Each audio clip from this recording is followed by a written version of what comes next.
নমস্কাৰ বন্ধুসকল, আৰবি টিপছৰ স্বাস্থ্য শিতানৰ নতুন এটা ভিডিঅ'লৈ আপোনালোক সকলোকে স্বাগতম জনাইছোঁ। আজি আমি আলোচনা কৰিম কাহ কফৰ ঘৰুৱা বিধানৰ বিষয়ে। আপোনালোকে দেখা পাইছে এইজোপা হ'ল সিজু গছ আৰু এই সিজু গছজোপাৰ পৰাই আমি ঘৰুৱা যি বিধান তৈয়াৰ কৰিম ইয়াৰ পৰাই তৈয়াৰ কৰিম। আপোনালোকে ভালদৰে গছজোপা মন কৰক। হয়তো আপোনালোকৰ ঘৰতো আছে বা গাঁও অঞ্চলবিলাকত যথেষ্ট পৰিমাণে এই সিজু গছ আছে।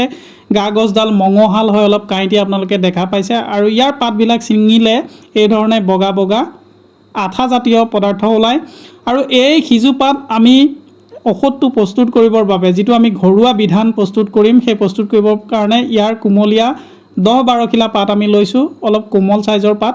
আৰু এই পাতখিনি লৈ ইয়াক আমি অলপ সময় গৰম কৰিব লাগিব। আৰু গৰম কৰিবলৈ যাওঁতে আমি যদি কলপাতত গৰম কৰোঁ তেতিয়াহ'লে বেছি ভাল হয়। ইয়াৰ বাবে আপুনি ভীমকলৰ পাত এখন ল'ব লাগিব। এনেধৰণে আমি ভীমকলৰ পাত এখন লৈছোঁ আৰু এই ভীমকলৰ পাতখনে আৰু এই পাতখিনিয়ে, যিখিনি পাত আমি সিজু গছৰ পাত লৈছোঁ, ধুনীয়াকৈ পৰিষ্কাৰ কৰি ল'ব যাতে ইয়াত পোক পতংগ বা ধূলি মাকতি আদি লাগি থাকিব নোৱাৰে।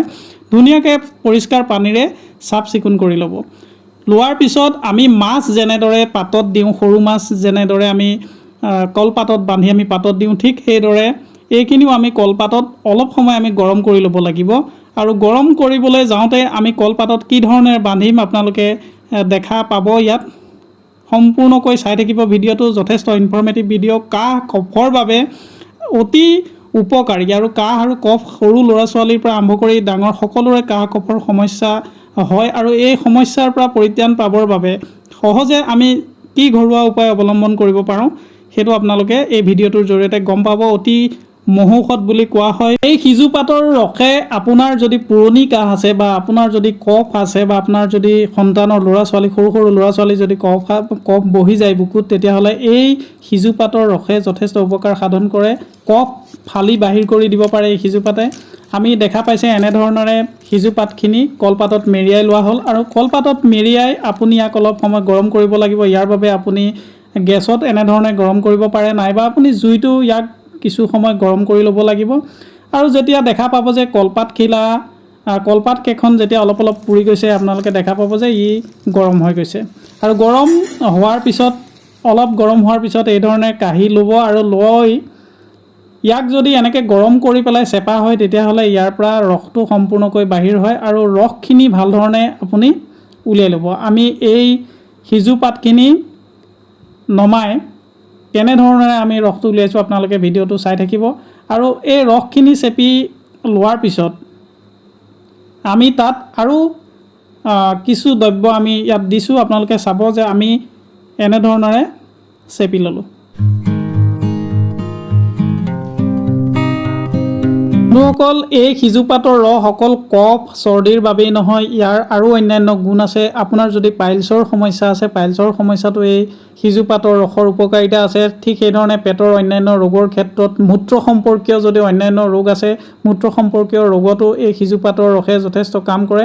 আয়ুৰ্বেদত এই সিজু পাতৰ ৰসৰ যথেষ্ট গুণাগুণ আছে বুলি ইতিমধ্যে আয়ুৰ্বেদ শাস্ত্ৰই কৈছে। যেতিয়া এই ধৰণেৰে ৰসখিনি ওলোৱা হ'ল বা ৰসখিনি উলিয়াই লোৱা হ'ল, তাৰপিছত ইয়াত সামান্য পৰিমাণে আপুনি মৌ মিহল কৰিব লাগিব। কাহ আৰু কফৰ বাবে যিহেতু মৌ ভাল, আৰু ইয়াৰ লগত যদি মৌ মিহলাই দিয়া হয় তেতিয়াহ'লে ইয়াৰ সোৱাদটো কিছু ভাল হয়। লগতে মৌৰ উপকাৰিতা আছে কাহ কফৰ ক্ষেত্ৰত। আমি আধা চামুচ মৌ লৈছোঁ। এই আধা চামুচ মৌ এইখিনিৰ কাৰণে যথেষ্ট, গতিকে আধা চামুচ মৌ ভালদৰে মিলাই লোৱা হৈছে। বন্ধুসকল, ইতিমধ্যে আমাৰ ঔষধটো তৈয়াৰ কৰা হৈ গৈছে। আপোনালোকে দেখা পালে কি ধৰণেৰে সিজু পাত গৰম কৰি ৰস উলিয়াই তাত মৌ কেনেধৰণে মিলোৱা হয়। আৰু ইয়াৰ পৰিমাণটো হ'ল, আমি যদি সৰু সৰু ল'ৰা ছোৱালীক খুৱাব লাগে তেতিয়াহ'লে আমি 5 বছৰ তলৰ শিশুক সচৰাচৰ এচামুচকৈ দিয়ে আৰু 5 বছৰ ওপৰৰ শিশুক 2 চামুচকৈ দিয়া হয়, আৰু ডাঙৰেও 2 চামুচকৈ খাব পাৰে। বন্ধুসকল, আপোনাৰো যদি দীৰ্ঘদিনীয়া কাহ আৰু কফৰ সমস্যা আছে তেতিয়াহ'লে আপুনিও এই বিধানটো প্ৰয়োগ কৰি চাব পাৰে। আৰু আজিৰ ভিডিঅ'টো ইমানেই। যদি আজিৰ ভিডিঅ'টো চাই আপোনালোকৰ ভাল লাগিল বা কিছু তথ্য পোৱা যেন অনুভৱ হ'ল তেতিয়াহ'লে ভিডিঅ'টো লাইক আৰু কমেণ্ট কৰিব। লগতে আমাৰ চেনেলত এই ধৰণৰ ভিডিঅ' পাই থাকিবৰ বাবে আৰবি টিপছ ছাবস্ক্ৰাইব কৰি ল'ব। ধন্যবাদ।